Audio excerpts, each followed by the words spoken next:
live now. Hi. Hi, good evening, everyone.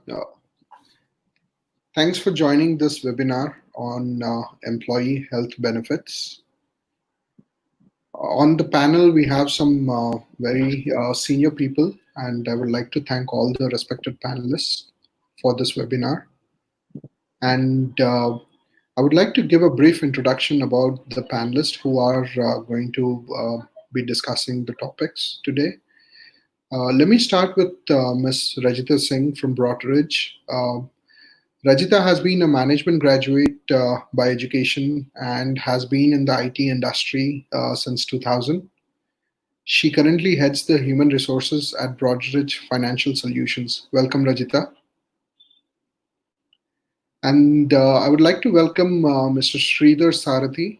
Sridhar is currently serving as the Senior Vice President of Human Resources at Tata Capital. He leads the L&D, happiness, engagement, and corporate social responsibility at Tata Capital and has more than 20 years of experience in HR and marketing. Welcome, Sridhar, to the discussion. Thank you. And along with Rajita and Sridhar, we also have Mr. Amit Sharma. Amit is currently serving as a Vice President HR and member of the country management team at Volvo. He's responsible for providing strategic HR leadership across Volvo Group India. So we have a great combination of IT, finance, and manufacturing. Welcome, Mr. Amit. And also, along with all the respected panelists, we also have Dr. Ramesh, who's a senior cardiologist. And Dr. Ramesh Bhairapneni is currently serving as Managing Director for India Partners, venture capital fund focusing on technology and healthcare and life sciences. And prior to India, Dr. Ramesh was chief of cardiology and founder of Medwin Hospitals. Welcome, Dr. Ramesh. Thanks, Kiran.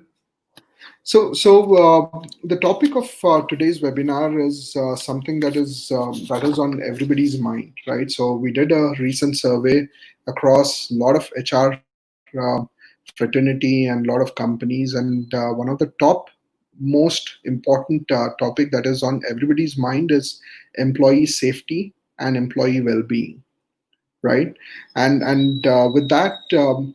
We wanted to spend some time discussing employee health, particularly, and how employee health benefits have changed in the COVID situation, and would like to start off primarily with with Dr. Ramesh, right? Dr. Ramesh, from a clinical point of view, from your vantage point, what is the impact of COVID on employees and their families? I mean, primarily employees are also individuals, right? I mean, that you're seeing across India, and how are we coping up with it? Sure. Thanks, Kiran, for the nice intro. Can I have the slides, Shashi?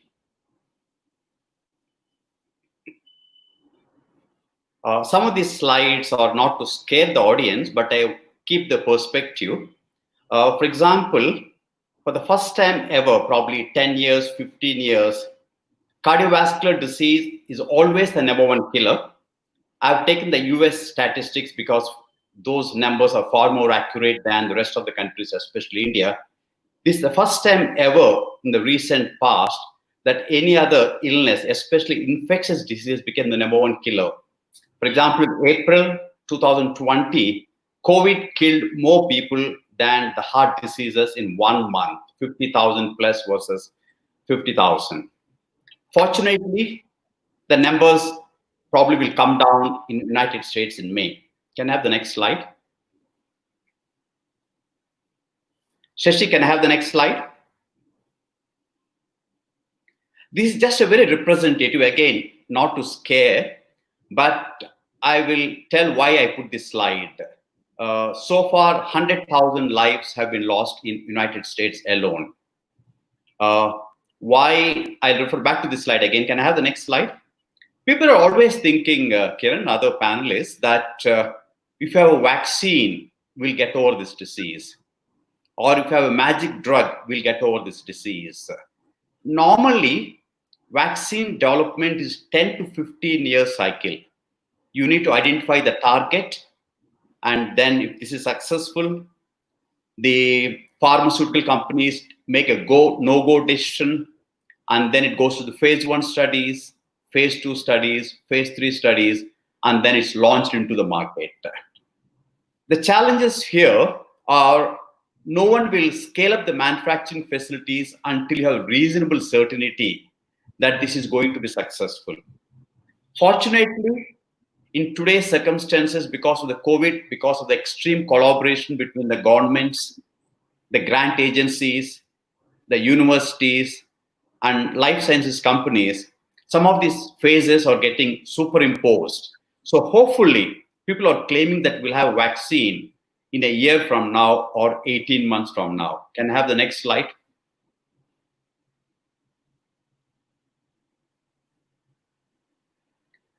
There are almost like 150 vaccine candidates being tried by various companies, but at the moment, at least 4 or 5 have already reached the phase 1.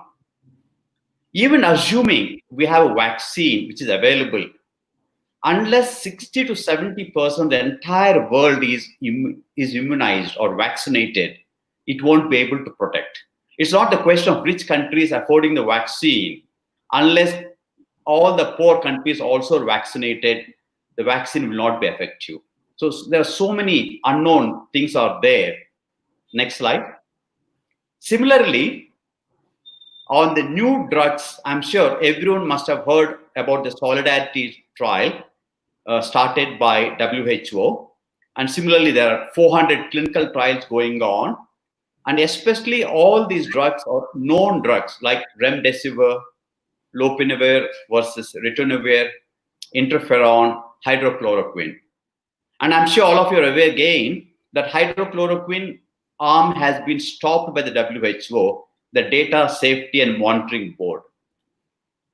Unfortunately, sorry, I won't use the word unfortunately, even though ICMR still is using, asking doctors to use hydrochloroquine, the fact that the Data Safety and Monitoring Board asked the drug, that arm to be stopped, means they have found unfavorable effects in that arm giving these medicines.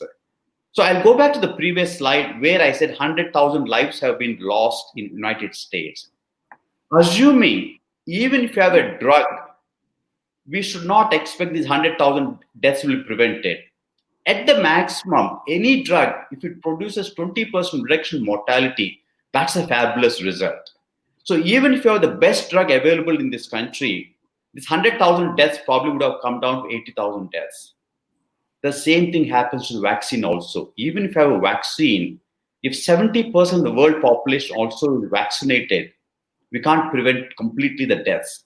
For example, even today in United States, every adult will get a flu vaccine. Still 100,000 people die because of vaccine. Now I'll come back to the next slide, which is far more important to this present symposium. Next slide, please. Next one. This is a very interesting example. A patient with COVID comes to the emergency department, then 125 hospital staff and patients get infected over a period of a month or two. A remarkable investigation at a South African hospital implicating stethoscopes, thermometers, BP cuffs again. I'm sure you must have seen similar examples, not only in the hospitals, outside the hospital settings also. Someone attended a conference almost in Boston, almost 3 months back, that led to 100 people getting infected. Next slide. And I think this is the last slide I'll be using. I don't want to bore all of you. On the extreme left, the one which I put in red box, in a Washington state, the church, 60 people are practicing singing at high voice a couple of months back. 52 of them fell ill, 32 of them tested positive, 2 of them died because of lack of precautions. Because at that time, 2 months back, none of us are aware what to be done.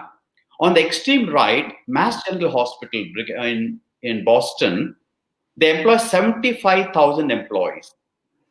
two-thirds working on the site, rest of them outside the site, administrative staff. 11,000 people had mild symptoms. 1,400 tested positive, but very few fatalities. How did they achieve? I'm sure, I don't know how many of you have read this article by Atul Gawande, a surgeon and also a good author and a journalist. In medicine, we always talk of combination therapy, hygiene measures, screening, social distancing, not social distancing, masks, and culture. You skip one and the treatment won't work. And there are some mathematical models which say if you follow all these, when I say hygiene measures, frequent hand washing and use of sanitizers. Screening means not the testing by the public health officials. Screening is before you leave the house, check your temperature, ask a few questions. Do you have any symptoms? If you don't have, go to the office. Again, at the office entrance, check your temperature and answer all the questions. If you are normal, get into the premises. So, pure hygienic measures, simple screening procedures, distancing, and everyone uses a mask. If 60% of the world population can use this simple measures, four measures, and I think we can stop this pandemic. That's where the HR department comes in, processes needs to be set in. And on mask, one simple, what we need to use a cloth mask and a surgical mask. Basically, it won't protect you. I protect you and you protect me. If both the people wear mask, it helps. Whereas N95 mask with valves are only for healthcare professionals. And what is important here, for example, if you see operating room, I know it's challenging to bring that kind of culture into the general public. In an operating room, all of us will wear masks very properly. And there's a nurse which is going around in the OT. We call her as a circulating nurse. Her responsibility is, however junior or senior she is, if someone is not following the sterile precautions, she will tell the doctor. For example, if someone wears a mask below the nose, she will tell the doctor, he may be the senior head of the department, doctor, you're not wearing your mask properly. Or someone will watch you from a distance, are you scrubbing your hands properly or not? The nurse will tell, you haven't scrubbed properly before the surgery. I think that kind of culture has to be brought in if we need to break this pandemic. And that's where the HR department has a great role to play. And the same thing applies outside the office premises, whether you're traveling on a bus or a metro or you're walking on a street. The challenges are too many because of the education levels, hygiene levels, and economic reasons. But at least in the office atmosphere, we can easily control this. And again, to bring back the example which I gave you of a singing in a church which produced so many people, I think environment, there are some good examples. Even a restaurant, because of the flow of the air conditioning, one side of the people got infected, the other side where there's no air conditioning did not get affected. I think HR, the engineering and maintenance departments in various corporates have a major responsibility to oversee all these. So I will stop here, Kiran, and maybe once the other panelists speak, if there are any further questions, I can take. Thanks, No, Kiran. absolutely. Thanks, Dr. Ramesh, for that summary, because there is a lot of information floating on the internet, right? So it is very what you mentioned is very relevant to the fraternity, especially from a people function, because lot of us this is an unknown for us, right? I mean, this is the first time that most of us are seeing an epidemic, and everybody is trying to resolve that quickly. I mean, currently everybody is in a crisis management mode, right? And coming to the crisis management mode, right? When we are talking about it, a lot of companies have implemented several measures immediately. I mean, it's just been 45 days or slightly more than 45 days that we've started seeing this in India. Now, let me go to Mr. Sridhar, right? Sir, in terms of when you've seen this, right? So starting mid-Feb is when you've seen US, we started hearing about in Jan, and I think in early March is when we started taking serious note of all the situation, right? What changes have you made within your organization organization from in terms of employee health benefits and actually protecting the employees. I mean, as Dr. Ramesh mentioned, it is a pandemic, right? It is a fast growing pandemic. Thank you, Kiran. Good evening to my fellow panelists and to all the people who joined in, and thank you so much. Well, there are certain words or sentences that come to me straight away. When the pandemic took place at the onset of the pandemic. Irritation, frustration, angriness, boredom, being lethargic, anxiety, uncertainty. All these were words or thoughts that came into the mind of an average employee, and he or she did not realize what's going to happen, and what would the impact of this COVID-19 would be at the workplace. So, Shashi, if you could just take me to the virus. So, yeah. So this virus actually, believe it or not, over the last century or so, has actually brought the world to a pause. There have been huge challenges. There's been fear, uncertainty. Our daily work routine has been disrupted. Our so-called busy schedules, suddenly we've come to a place where we have enough time not only to spend for ourselves but also for our families. So suddenly we notice that how do we have so much time for ourselves? So work from home is going to be the is whether we like it or not is going to be the new normal. Uh, so therefore, keeping employees engaged through the lockdown is something which is very very key, not only for our company but for all the companies that are in existence, and where employees are the key. That is very very important. Uh, Before I go on to what we've done and what are the kind of policies that may come into place post COVID, there are certain expectations that all our employees have, and surely, as Kiran and Dr. rightly put it, safety is something that is very very critical for the employee and the family. It should be seen that we're extending support to the employees and their immediate family members during these difficult times. There is definitely a need for continuous engagement, whilst we may whilst we may whilst we may enjoy or feel that work from home is the new norm, is the new normal, etc. We also need to be continuously engaged with our workforce, our superiors, our subordinates, our peers, our in fact all our stakeholders at large. There has to be a lot of trust and transparency in what we do.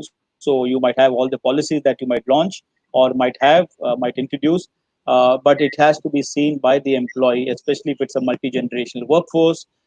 There has to be a lot of transparency and the trust that the company is taking care of the employee.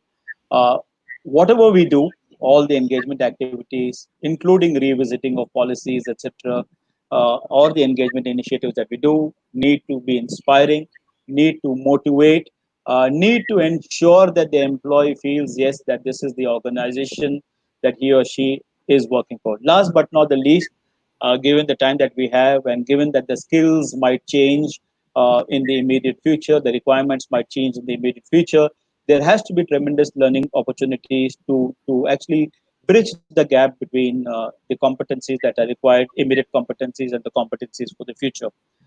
Having said that, there's a lot of employee engagement initiatives that we at Tata Capital have taken. We've embarked on a happiness journey, and therefore there's a lot of initiatives that we do. The key amongst them are surely the leadership engagement, which starts right from the managing director and CEO. A plethora of employee communication, not only by the Tata Capital, by the Tata Group at large, a lot of emphasis on mental and emotional wellness and a physical fitness and nutrition. There's a lot of emphasis, a lot of mailers, there are a lot of hackdowns, there are a lot of fitness hackathons, etc. that we have, and of course we have a 24 by 7 help desk for employees who are feeling under the weather, feeling depressed, not feeling well too much in terms of mental wellness, etc. So we have a 24 by 7 help desk, which actually addresses in terms of counseling for themselves and for the family members also. Last but not the least, we need to keep the employees engaged, and not only them. Remember, even the employees' families are locked down in these times.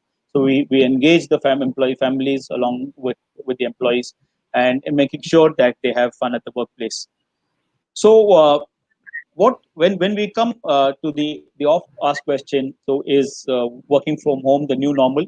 Yes, surely it is going to be the new norm, uh, mainly because of a variety of reasons, and of course, in terms of office rent, in terms of office spaces, in terms of traveling, in terms of cutting down on meetings, in terms of ensuring work-life balance. So there's going to be a lot of benefits accruing to both the parties, the employer and the employee. But surely the employees can expect a lot of changes. First and foremost is in terms of productivity levels or in terms of efficiency levels that are expected from them. What does the employee get in return? The employee gets added time to spend with the family, added time for physical fitness, added time to pursue hobbies that he or she could not pursue during a travel in Bombay, especially, or any metro for the metro where you travel 4 hours a day. So employees definitely have the advantage of that. There are a lot of traits that the employees are expected to display. Resilience is surely one. Adaptability, accountability, taking ownership, displaying of boundaryless behavior. These are the kind of new traits that the employees are expected to demonstrate because they're working from home. Nobody, there is no 24 by 7. There's nobody as a watchdog, etc. And therefore, it's important for the employees also to take ownership and also to demonstrate certain behaviors that is actually beneficial for both the parties, but more importantly for the employees. There will be a lot of revisiting of new policies. Surely, policies such as work from home, which means increase in terms of medical wellness. Education policies, for example, employees will have more time to upskill. So therefore, there will be educational policy that can be important. There will be surely employee stock options, which can be the new policies that might come to existence for companies who don't have them, because of the fact that the talent that is there has to be retained, and when we have this kind of a talent which is unique, there has to be some retention strategies for that also. Will certain policies such as a car policy, such as a transportation policy be important? May not be as much as it is today, but these policies may not. But there are other policies. For example, a crash policy which was there initially, now if you're working from home, may not be as important for a working mother or for a working parent compared to the earlier stage. So there are certain policies that surely would be revisited. And when we look at the outcomes, definitely there is always a so-called an ROI or a cost benefit analysis, etc. that is done.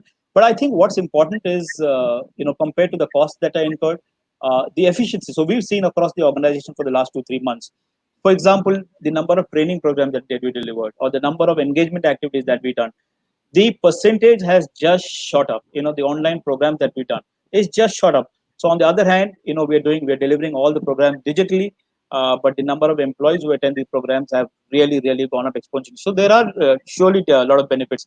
Efficiency is one, productivity is one, which is important. So the outcomes are far outweigh the costs, etc. There is a lot of time for physical and mental fitness, etc. So all in all, there would be a benefit in terms of a work-life balance, which is important. Last but not the least, surely the family also gets an opportunity to see more of you. You have an opportunity to grow with the children or be with the family more often than not. So that is definitely going to be an advantage. So what are the new policies that might happen? Uh, we are looking at there is a huge opportunity, because if you're going to be sitting at the workplace, medical surely is one important area. There is an opportunity for us to ensure physical wellness, so which means tie-ups with relative good gymnasiums or clubhouses, etc., for employees to have an opportunity to take care of their physical health. A lot of mental wellness workshops are anyway being done, and employees will do that. Child care policies, etc., might also come into work more because of the time that is spent, etc. Increase in surely Mediclaim, etc. That will happen. Uh, and last but not the least, since we are all going to work in terms of uh, from home for majority part of time, are there reimbursements? Is there an opportunity for reimbursement in terms of the time spent by the employee on the net? So therefore, Wi-Fi charges, etc., electricity, phone. That these are something that would be looked into. But surely, two or three areas that we are looking at is in terms of employee wellness, and therefore, whether it's domiciliary hospitalization, whether it is employee welfare. As a Tata company, we've always been ahead of the curve, ahead of what the industry norms are or regulations are, and we will continue with that. So as we speak, we were just looking at Ginger Hotels, which is a Tata Group company, actually contributing to COVID in terms of giving their hotels for governments to use them as possible care centers. But in terms of our company, yes, medical facilities will be increased. Stress levels, a lot of initiatives towards stress. So there are a lot of policies which are towards enhancing or decreasing level of mental stress, etc. Physical fitness and welfare is something that is very very looked at, and of course there will be a lot of reimbursement that we look at. But yes, which has to compensate also with. So it is going to be a matter of high performance. So people who are efficient, people who are more productive, people who are able to manage the time better, will definitely have the advantage of going forward. So that's what I had to say. I noticed that I've overshot my time, but I'll No, no, be absolutely. happy to take Kevin, questions later on. absolutely. These are all great points, Mr. Sridhar. And I think you brought up some of the interesting acronyms, right? And anxiety, you call it Depression, stress, you call it, and depression, it's depression. It's a great, and I think you brought up an important point, which is you're tracking happiness, which is extremely important in the current times because I think there's lack of that face-to-face interaction with colleagues, right? Yeah, the productivity might be on the higher side, but that personal touch is missing. And with that, I mean, when we are talking about some of these acronyms, I would like to go to Ms. Rajita in terms of, I mean, happiness. I think, I mean, I'm sure Broadcom also focuses more on happiness, and in fact, one of the things that you mentioned earlier, Rajita, was it was on a war footing to move from 4,000 plus employees overnight, right, from office environment to work from home, and I think there some of these acronyms you must have been hearing in the initial few days, right? I mean, because it's a new normal, people are getting adjusted to the new way of working from a company culture point of view. What are the I mean, what are the issues that you're seeing when it comes to mental wellness, and what are the policies, or what did Broadcom do differently to handle these issues? Thanks, Kiran. Firstly, I just want to clarify it's Broadridge, not Broadcom, before I get started. The second thing, I just wanted to share some stats with regards to, obviously there's a lot of reading up that all of us have done. Doc has shared a lot from a scientific standpoint, and Sridhar's also shared some, but I'm sure Amit will also. There was a survey that was conducted in 2019, and this was even before COVID happened, right? And it was done by an organization called Buffer. It's a US based organization. In that, their poll was primarily about what do people think about work from home. 99% of them claimed that work from home would be awesome and we'd like to continue to work from home, right? And that's when COVID did not happen. And the reason was that at some point in time in their lifetime, they'd like to experience it because it would be a good one, and they'd get out of the stress of traveling to work, commuting, etc., and spend a lot more time at home, do their hobbies and stuff like that. Then came another survey, post COVID, again by Buffer. They primarily covered organizations like Facebook, Google, and Apple. It's an article that's been published, so you all could refer to it. They say that 56.4% of their employees said that they are suffering or on the verge of anxiety and stress because of working from home. Okay, Why is that happened? It's like, and I'll give you an analogy. I'm sure everybody's seen an ant hill, right? You have all the ants together.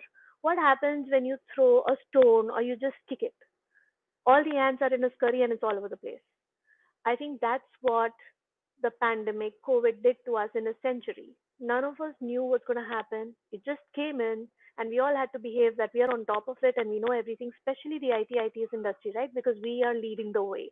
So we have all the answers as always. So I think that's something that, ended up hitting us a lot. In addition to that, I think also what's happened is there's a lot of emotional stress. What I'm seeing, not necessarily in Broadridge, but because I work with, a whole lot of other organizations as well in personal capacity and, with the NASCOMs and the CIIs of the world, what we are seeing is that people are coming in with personal issues. I don't know how many of you have faced it, but the rise of disciplinary action cases have, have risen in organizations. It is interesting, sexual harassment complaints have risen, being mentally harassed at workplace have risen. Okay, people have come with grievances across different organizations. Obviously, you have external members, so I will not name the organizations I'm referring to, but there have been several cases. There is one case that came to light last week where somebody tried to commit suicide in their hometown while being with family because he was being harassed because had to be continuously available at work, because the understanding from an employer standpoint now is it is my right.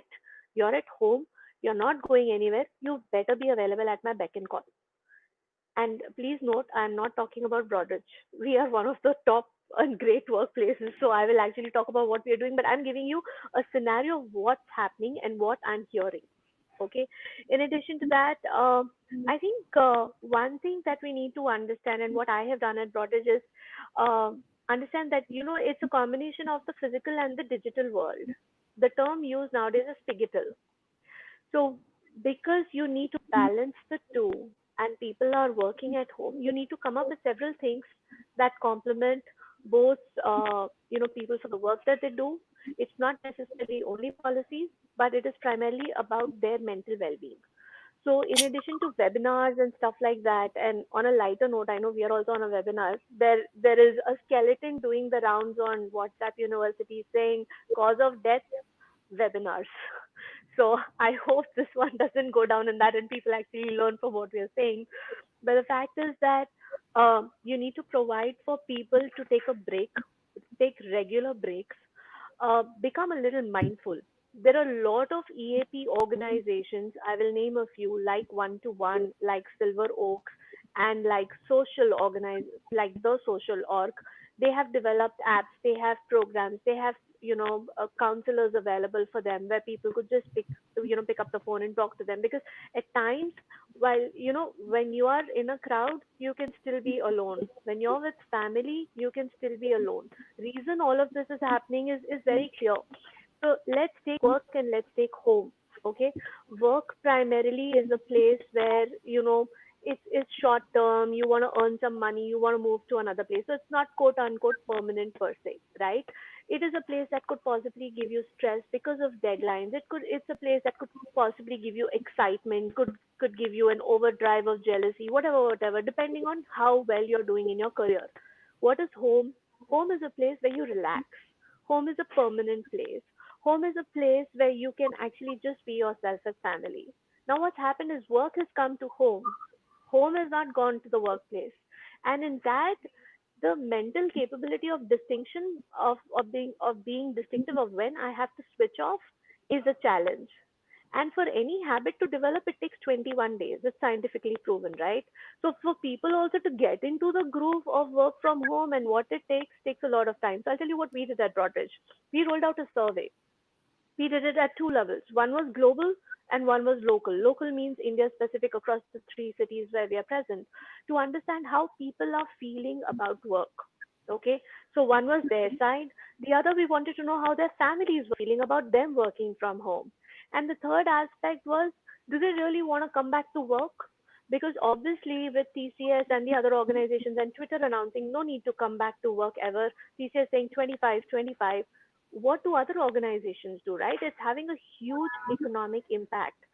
So I think we wanted to get a sense of what our people are feeling. So we have now told people that, we will invite you back to work. Okay. So until December 2020, it's not mandatory for you to come back to work as long as you're able to do what you are doing right. There are a lot of things that obviously go in the offing. And I think we also need to understand, while we're talking from an HR standpoint, Moody's has downgraded India's GDP from 5.3% to 2.5%. So business will not grow the way it is. Rolling out policies, doling out money will not be possible for all employers the way it is, because you don't know, you don't have visibility on how your customers are going to respond to you, right? Especially in IT ITS. So when you do things like that, so things like leave comes immediately because you say, okay, fine, you need some time off. It's a COVID leave. Some one of your relatives is suspected of COVID. You want to take some time off. You provide for those kind of leaves. You're working from home. None of the homes are actually meant to be offices. So how do you make it comfortable? Okay, working long hours, possibly provide for a work from home equipment, which would maybe tie up with an IKEA or tie up with a furniture world, tie up with the at home or something to deliver stuff to people. The other form is if somebody wants to do something, can't cook, is at a PG, sign up for the food to be delivered. Either, I know Zomato and Swiggy have been in the news for a long, for the wrong reasons, but possibly something equivalent to that where the food can get taken care of. Then provide for special insurances where people could actually get covered. The COVID leave, I believe that this is a huge market. I don't know how many of you know, but many health insurance organizations are setting up their captives now in India or expanding, if not anything. So there is, I think it's a combination of a lot of things. So what we are trying to tell our people are just three things, okay? And I'll call it possibly I. What I mean by I is, A stands for attention. Know what you're trying to do on a daily basis. Try to pay attention. Please give yourself the time off that you need. And you're at home. So for example, in this video, if my nephew walks in, I'm not going to be apologetic at all because I'm working from home. And it's nice for you to see somebody other than me, right? So I think the acceptance of that fact is very, very important. So accepting that is important. I stands for intent. I think people need to understand what is the intent of the work. Is it stress that, I want to take some time off? This will indirectly lead to mindfulness and stuff like that. But these sessions help a lot. Okay. And then the last I would also like to call is attitude. Attitude essentially means is, why am I wanting to do it? Am I curious? Do I just want to accept things the way it is and stuff like that? So I think these are, mota mota at a high level, these are the things that I want to call out. And just one last thing before I sign out is about, while I can say all this and feel all this, I think at the end of the day, it's each individual what he or she takes. So I can roll out policies. I can tell you I'm doing webinars on a daily basis. I'm not doing for associates only, I'm doing for family members and I'm doing for kids.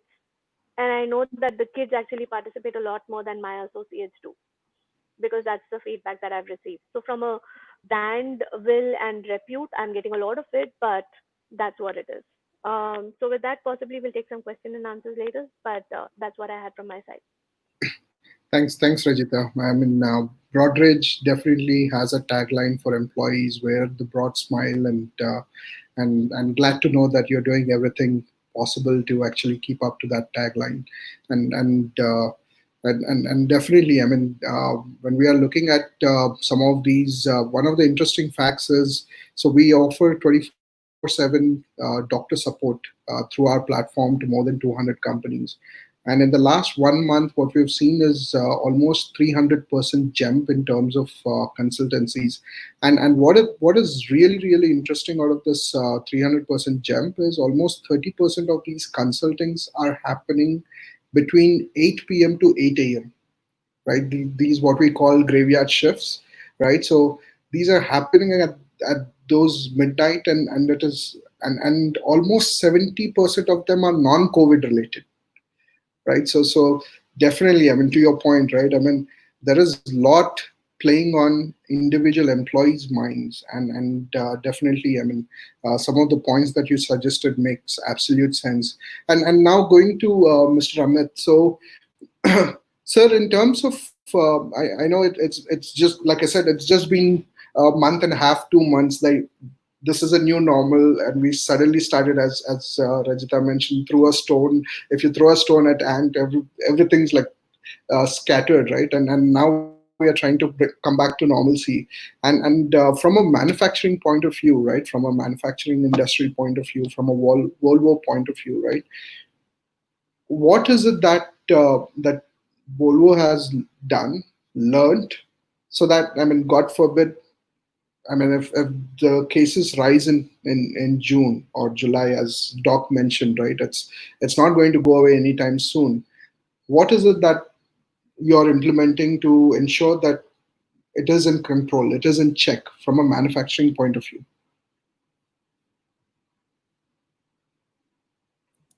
Sure, thanks.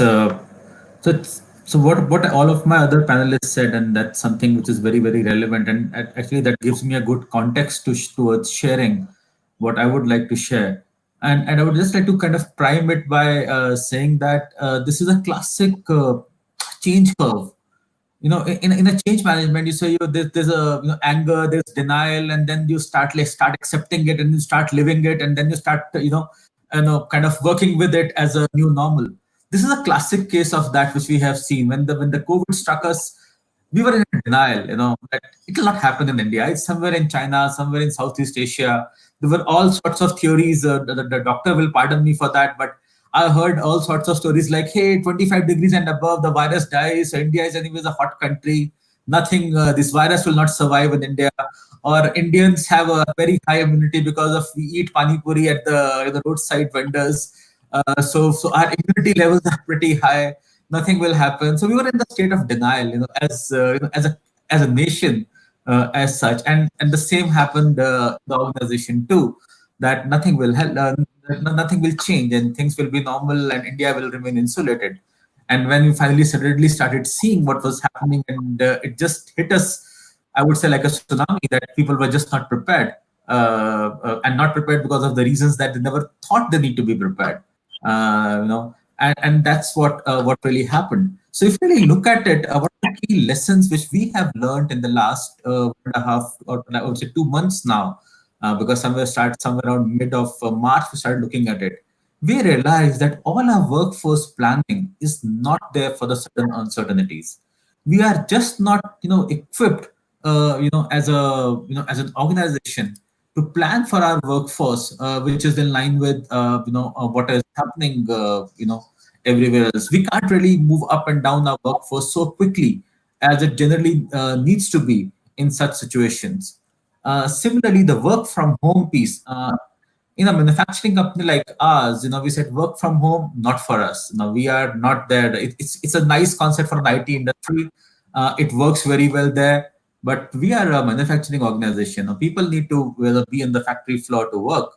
And certainly we realized that in the last 45 days or 50 days, there's a much higher acceptability of work from home, and so much so that we are now actually looking at, do we really need to plan a real estate space for 100% of our workforce, especially in our corporate offices, in our technology centers, in our IT area. So that's something which has really been a new learning, and people have kind of accepted a different way of working as such. We've also realized that our comp and ben practices are very different. They are made, and Sridhar also mentioned about it. A lot of comp and ben practices were around coming to office, leaving your families back, or putting your child in a creche, or conveyance allowance, car allowance, and all of that stuff. And suddenly we realized that, hey, we really need to relook at it. A lot of it will not work in future, or maybe it needs to be tweaked in future. That's the only way it will be effective. uh, One of the big things which we found in the last 45, or I would say last 2 months, is the effectiveness of employee communication. This was a time period where everybody was under stress, more so in auto industry, because you hear companies saying, "Hey, we are laying off." Hey, large organizations in automotive are, the news headlines coming in about salary cuts, job cuts, and all of those stuff, and which really kind of freaked out people, to be very honest with you. And to top it all, our Sweden plant certainly went for uh, 2.5 months of temporary layoffs. The entire Sweden plant is closed, which is the mother plant for us. Our French plants are closed, our Belgian plants are closed. So with all those things which are happening at the back end, people were really scared, and that's when the effect of communication was very very strong. That we as a leadership team continue to communicate to people, saying, "Don't worry, no job cuts here, no salary cuts here. We are going to be standing with you, and we are going to take care of you in all situations." Even though for the people who need to come to office, there is enough infection prevention measures which have been taken. You'll be absolutely safe and sound. If you are having any kind of symptoms, stay back home. Don't worry. Don't think about coming to office. So all of that stuff, and the leadership kind of messages around, telling them what the business scenario is and how we are dealing with it. I think that helped a lot. So that's something which, though it's a, we know that in HR that employee communication how important it is, but in these tough times, how important role they play in case of employee engagement, that was a key aspect which really came out. Then things around how do you really ensure people are effective working at home.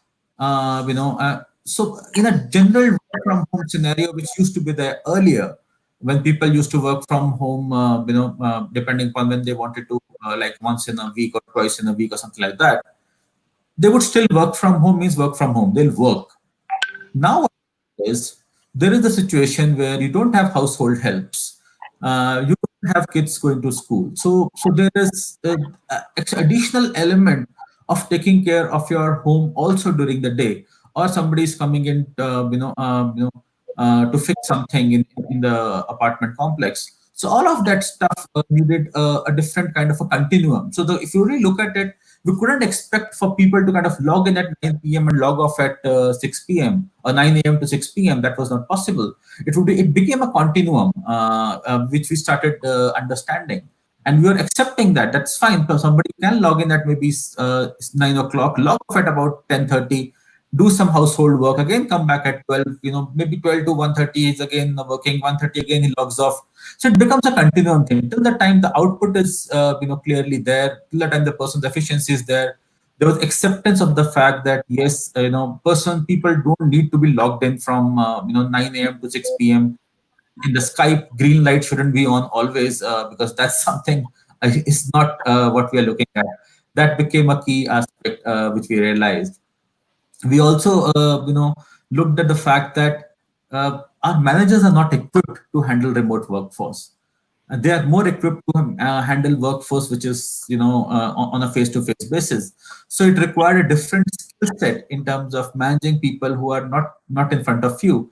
So we had to kind of completely reskill our managers towards it, and we ran certain programs, learning programs, sessions, toolkits for managers in terms of how it is to be effective when you are working from remote and all your team members are equally scattered across the city or sometimes across the state.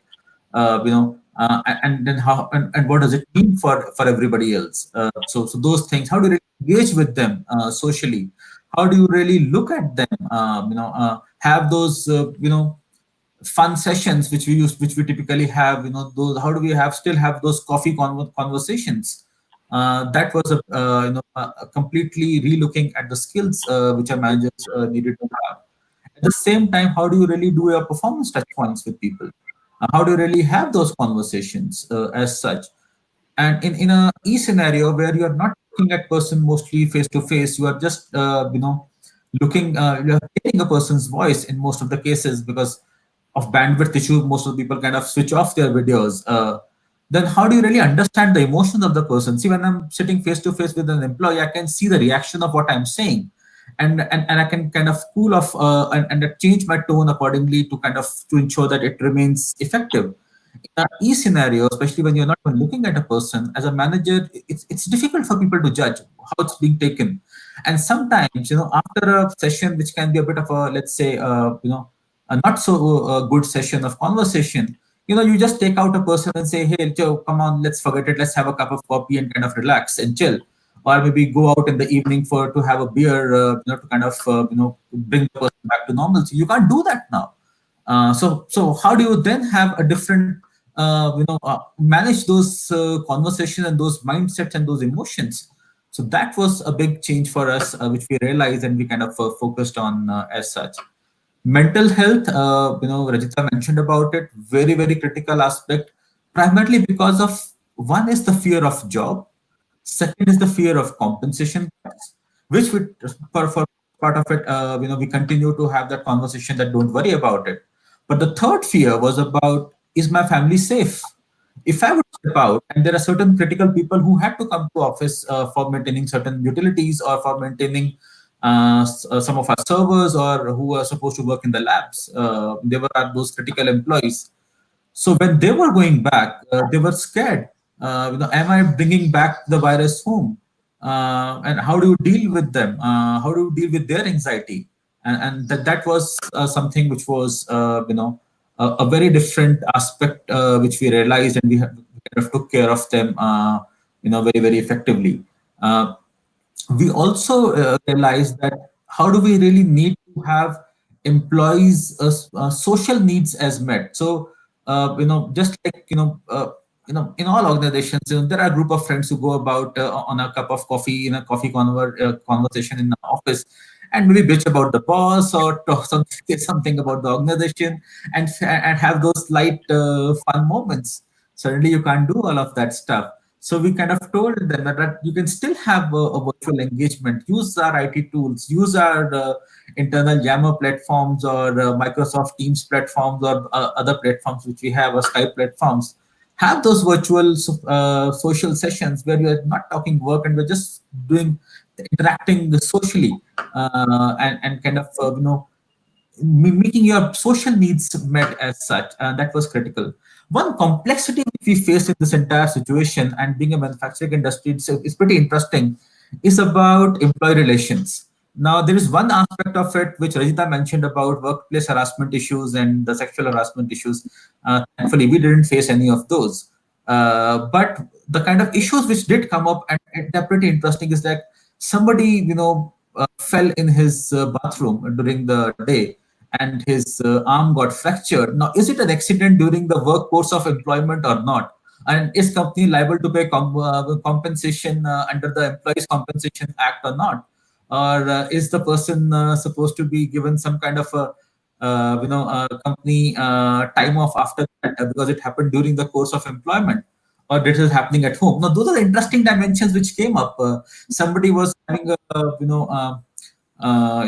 Skype session, with a beer can which was found on the table. One could see it in the video. Now, how do you see that? Call it drinking while in office, or you call it the person is still at home? So, is it a misconduct, not a misconduct, a done conduct, or not a done conduct?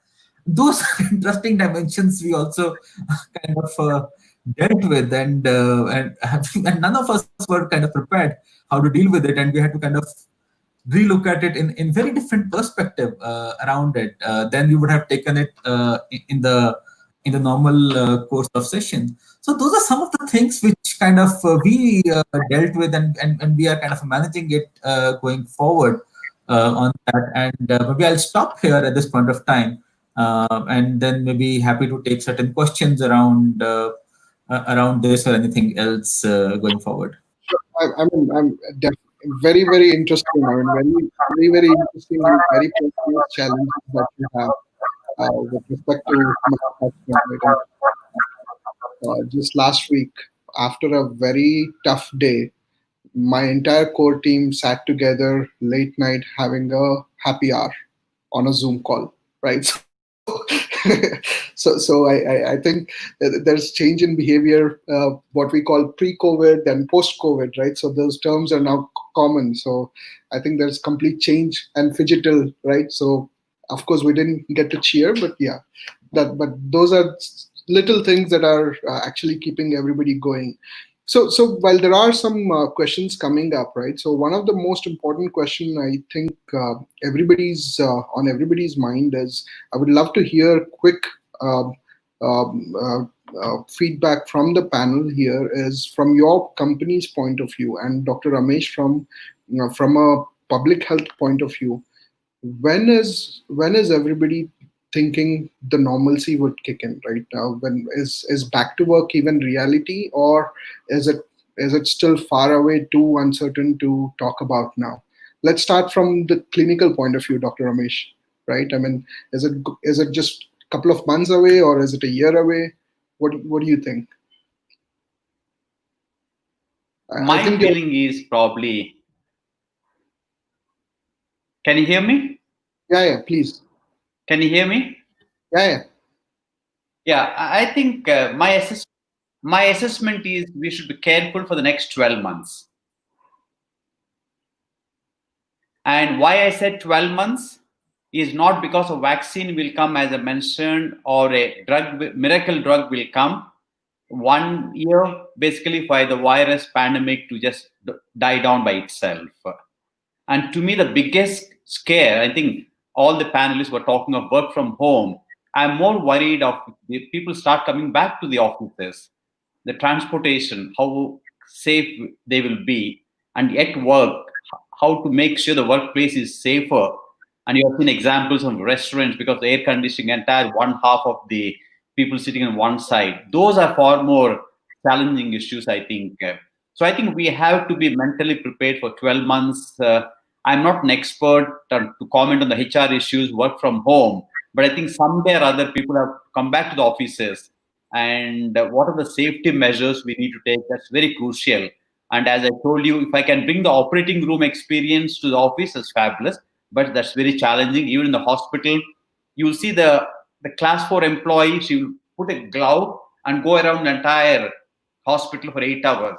She's thinking she's protecting herself and protecting everyone else, but is spreading the disease. That kind of a cultural change to come in the entire organization is far more challenging to break this epidemic or pandemic.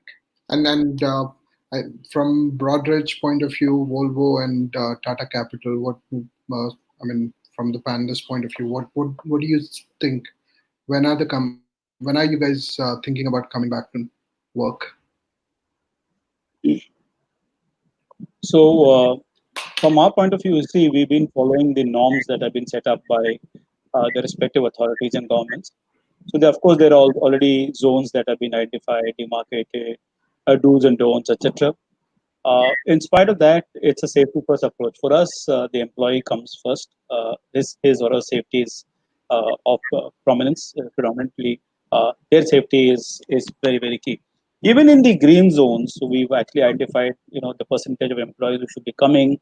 It's every alternate day. It's more need based. It's not about, I'm a senior executive and therefore I should be there. So even if I'm senior and if I'm not required to work from the office, I don't come to the office.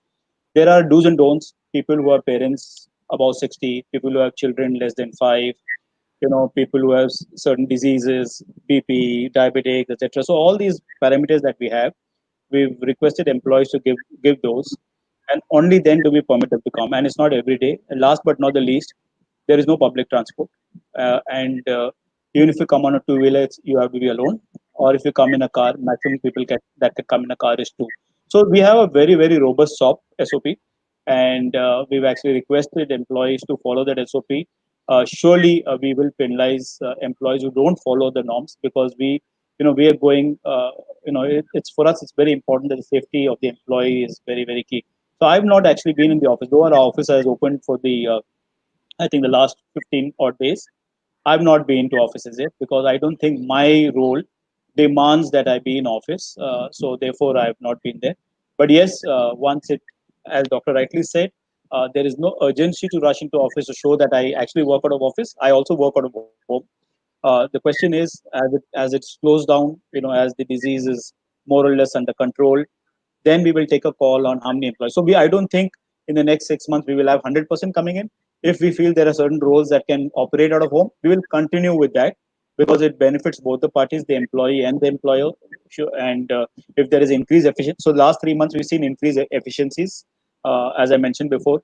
So if there are increased efficiencies, why not continue with that? Because of course there's a cost element also involved in it. That's how we. Excellent, thank you, Rajita. So we have, yeah. So we've actually asked people to come back only after December 2020. And we said we will invite you over. So it's totally up to them. If they feel comfortable, they can come back. And for that, we've also come back. We've formed committees and excoms on return to work, reimagining work. And we're also, because it's a behavioral change, right? So there are a lot of training programs that we're conducting at our site to actually get people more accustomed to what to expect when you come back, because cafeterias are not opening and stuff like that. So yeah. And I think thanks, Rajita. From manufacturing, I think a couple of plants have opened up. I mean, and immediately opened up, and they. What are you seeing? Now, from a manufacturing standpoint, we do need to start because manufacturing can't work from home. If I have to produce a truck or a bus or a construction equipment, I have to start my plant and then only do it. But we have been taking a very measured approach around it. In terms of calling people to our manufacturing sites. Only people who are surely needed to manufacture are coming. And the roles which are not, we're calling it internally facing roles and externally facing roles. The roles which are very clearly facing internally on the manufacturing piece, only they are supposed to come, and all the roles which can work remotely, whether it's purchasing or HR or finance or supply chain roles or managerial roles as such. All such roles we are saying, hey, let the person continue to be at home. A larger guidance is people have to continue to work at home, and it's only on the people who are very essential only are required to come to office and come to our plants as such. We have also put, as Sridhar was mentioning, strong protocols around it, taking declarations from people if they have any kind of medical conditions. We're saying, oh, please don't come, stay back home. If you're saying, if anybody has had a travel history, we are saying stay back home, please don't come. If you have small kids, stay back home. If you have aged parents at home, stay back home. So those are the things. If you don't have your own transport, please don't come to office. So those are the kind of filtering criteria we have kind of put in around it. It does pose a challenge because sometimes there are some critical employees who can get into this zone of not supposed to come and they are required. We are trying to kind of use their expertise more from a remote standpoint, and but rather than risk their lives and also risk others' lives, as far as coming to office is concerned. But we have also done one thing, primarily from a leadership standpoint, and for the people who have to come to office, especially manufacturing, not office much, but who have to come to the manufacturing sites. We did, once a week, one of the country team members, we are saying, should go there and kind of, tell them that we are with you. It's not that we've kind of brought you here and then we are all, trying to be safe at our homes. So just to ensure that their motivation, engagement, the fact that leadership is standing with them when they have been asked to come, we are also standing with them. So we are kind of doing that also once a week. One CMT member at least goes to the plant and kind of spends some time at the plant and comes back. But yes, taking all the precautions and all the norms of infection prevention and social distancing and everything.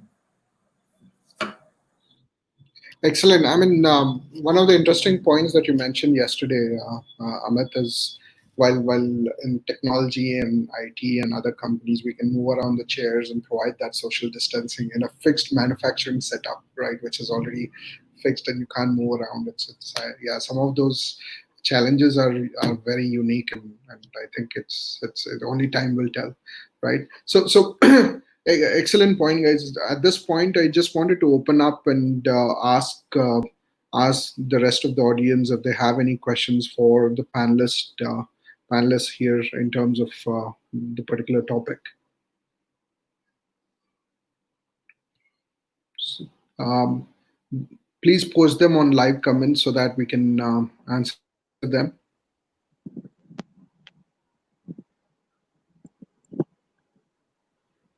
So while we're waiting for that, there was a question that came in earlier from Parexel, right? Uh, what are the new trends in corporate wellness program that you're seeing, right? From Kritika Jaiswal, Parexel, in the post-COVID situation.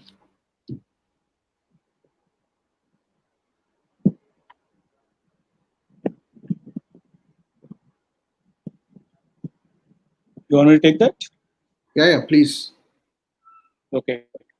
So because So just to give, just to go a step back. So employee wellness is surely one of the key, uh, leading to happiness. And in these days of so-called stress, etc., employee wellness has always taken prominence in what we do. Well, let's take a small example. Last the full of last month, we've been doing signature workout hacks, and basically it's an exclusive virtual wellness session that we organize through a famous wellness coach for our employees and their families.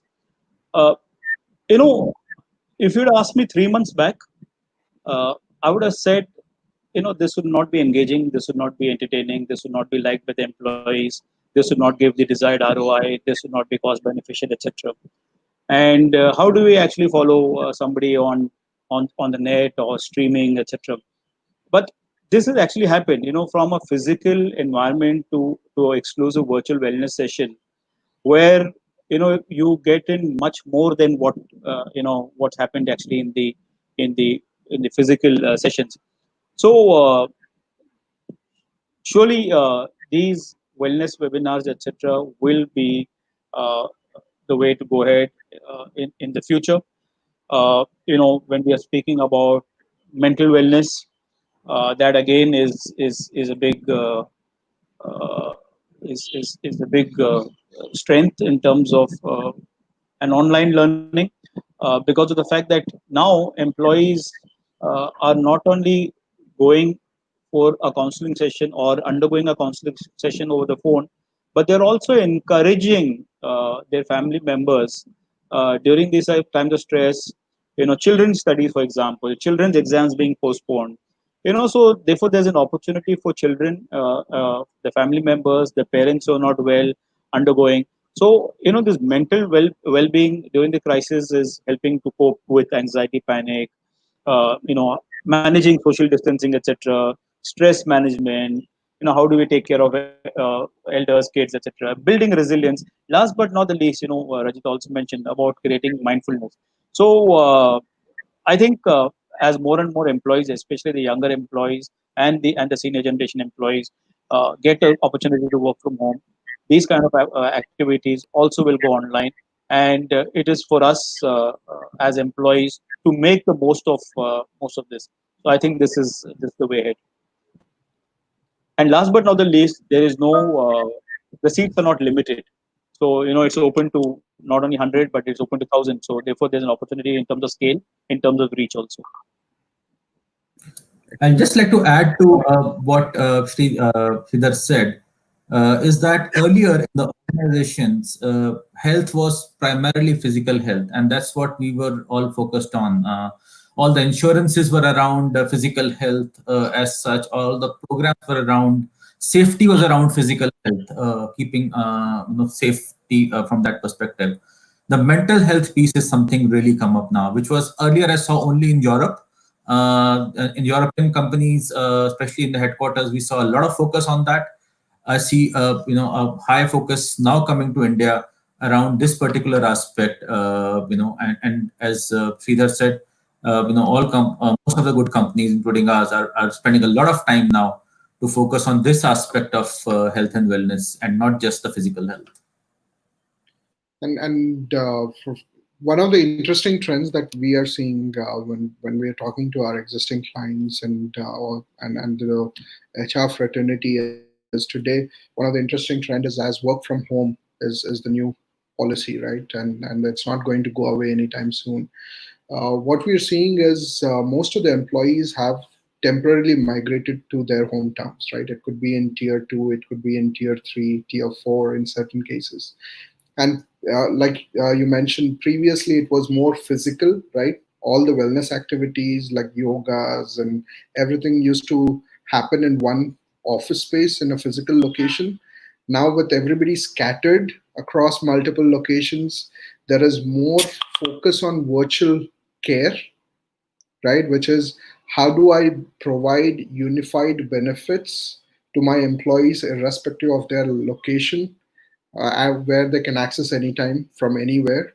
So that is a new trend that we are seeing when it comes to employee health benefits, right? I mean, with, like you rightly mentioned, virtual fitness, doctor consultations, which is teleconsultation, which just skyrocketed in the last 45 days, mental wellness programs, pregnancy care programs, right? Currently, I mean, if you look at pregnancy women, they are the ones who are also prone to virus. So now they cannot go out and meet the doctor for small minor questions. They need to access doctors for some of those queries.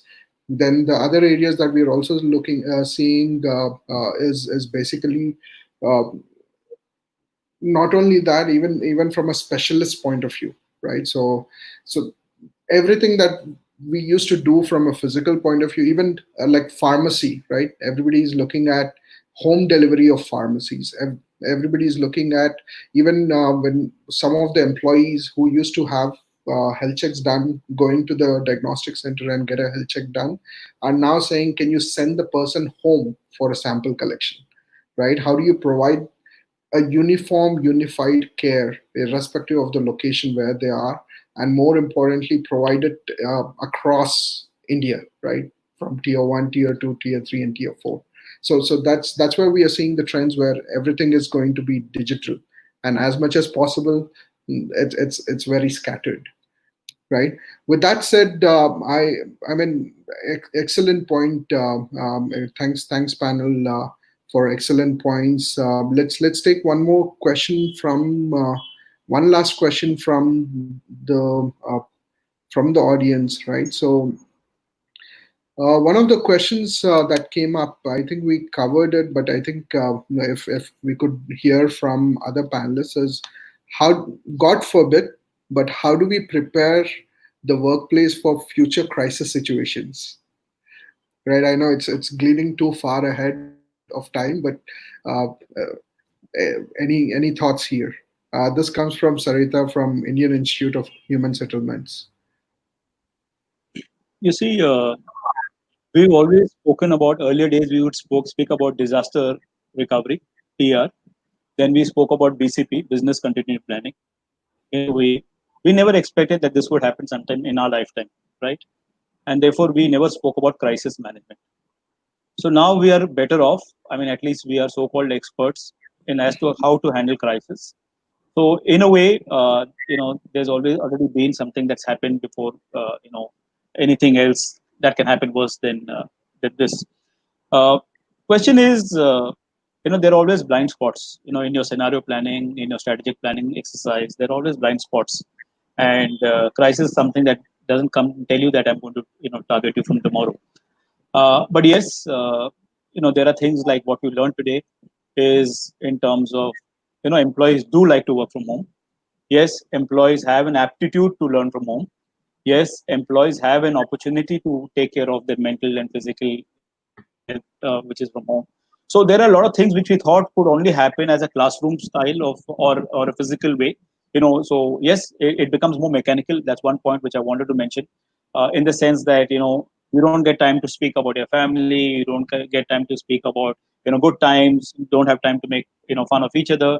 It's very mechanical when you get into a call and you speak, or on a Zoom or team meeting, etc. You're to the point, but I think it saves time, and that's where efficiency and productivity come in. So there are a lot of lessons that we've learned, and I'm sure all of us as individuals and as companies would have further benefits. And of course, that's where the best practice sessions come in, as to how we could handle crisis far better than what we did.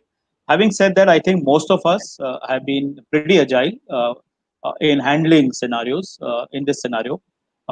And for example, there's been very minimal job losses in many of the companies that I've been discussing with. There will be practically no salary cuts in our group, which is another way of encouraging the employee. But yes, crisis is something which we need to be prepared for, and we need to adapt ourselves. So I think one thing is that is very clear is we constantly need to evaluate and improve on our processes, and that's how we could manage on the crisis. For example, if you're sticking on some processes which suit you well in a particular situation and it's not been revisited, then I don't think we'll adapt ourselves when a crisis does strike. I mean, a crisis is a crisis because you're not prepared. if you're better prepared, then it's not a crisis. So I think that's how I look at it. Excellent point. Kiran, So, on the same subject, certain, for example, the frontline workers, hospitals, police people, sanitation, those people, those industries or workforces have far more challenges. I'm sure none of the panelists are from that. That we probably were fortunate, but the frontline workers, that's a real challenge for the governments, for the people who are working in those areas. That's really challenging, even for this epidemic. Forget about the future epidemic. Yeah. excellent point. One thing I would like to add is the we do make all these BCPs and and all these crisis recovery plans and all.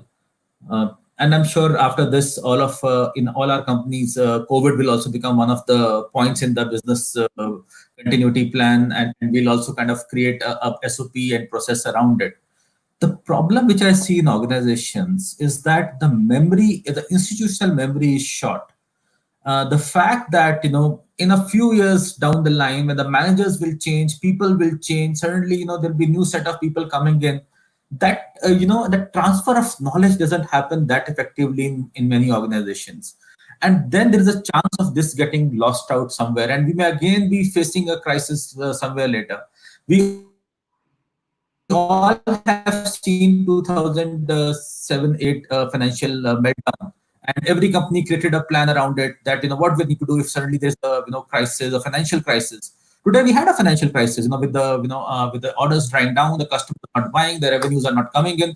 It's a major financial and the cash flow crisis, but people were still not prepared around it. So the problem here to me is, how do we really going forward ensure that whatever learnings we have done and whatever we are putting in here, it passes on in an organization, and that institutional memory remains strong, irrespective of who the current incumbent is. And I think this is something which organizations really need to do well.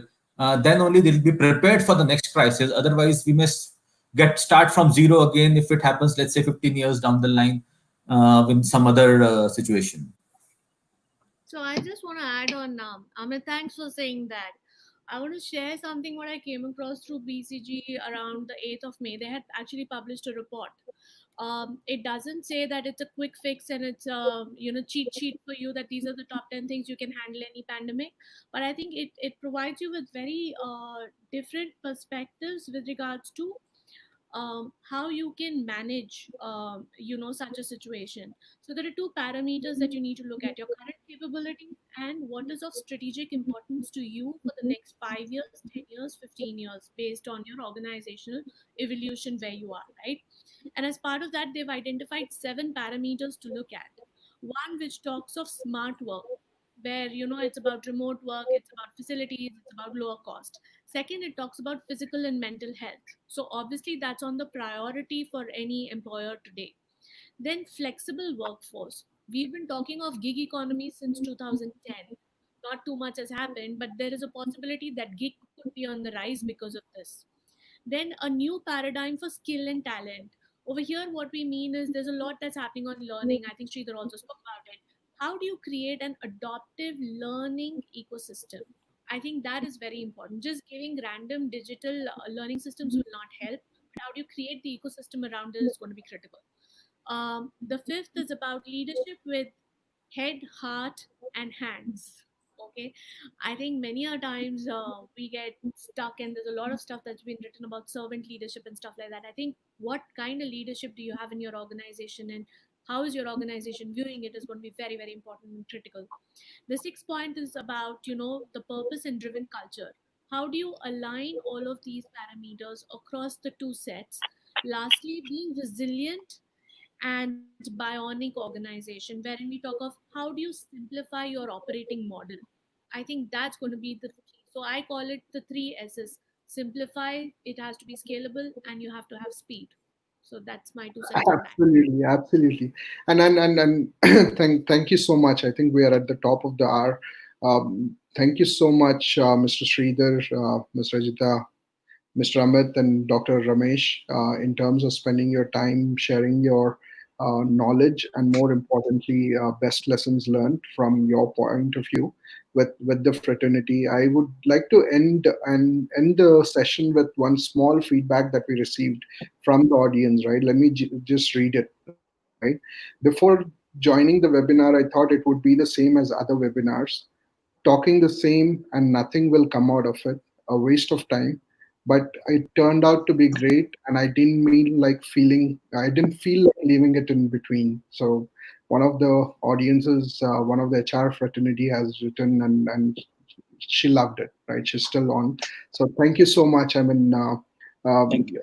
it's slightly different from most of the webinars that we've heard, but it's good to know coming from you all. Thank you so much. Thanks for your time. Thank you for having. Thank you so much. All the best. Thank you. Bye. Thank you. Bye bye. Bye. Bye.